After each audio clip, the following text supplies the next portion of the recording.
For being here and braving this nice spring day. At least all that weather didn't happen yesterday. Today, that would have been not good. We've got an interesting concert here for you today. As we were putting this together, or as I was putting this together, I really wasn't paying much attention to this. When I started doing the research for all of this music, I realized that everything that we're playing today, with the exception of the last piece, was written by a North American composer, and everything that you're going to hear was written within about an 80-year period of time with each other.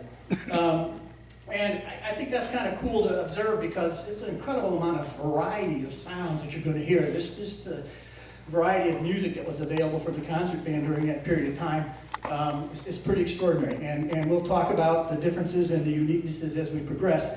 That first piece we played was written by Claire Grundman, and Claire was a band director at Ohio State University. That was the majority of his career, and he composed a significant amount of music for the concert band.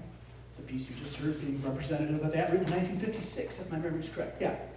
Okay, we're going to move on here. This piece of music was written actually 20 years later, and this is a really interesting piece of music. It's called Concertata. And what I'd like you to pay attention to, I think, is the really unique kind of juxtaposition of what we call diatonic harmony, which is do, re, mi, fa, sol, la, ti, do. We've all heard those words.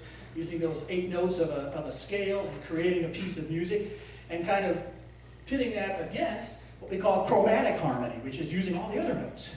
Okay, and this piece of music kind of moves back and forth between relatively traditional sounding music and stuff that is not terribly traditional. We might even use the word dissonant at times, okay? And I think the other thing to point out as we hear some of this dissonance as we progress is that historically, all music at some point in time or another has been perceived as dissonant to its audiences. We could use the example of Johann Sebastian Bach, a person we all are familiar with, at least by name.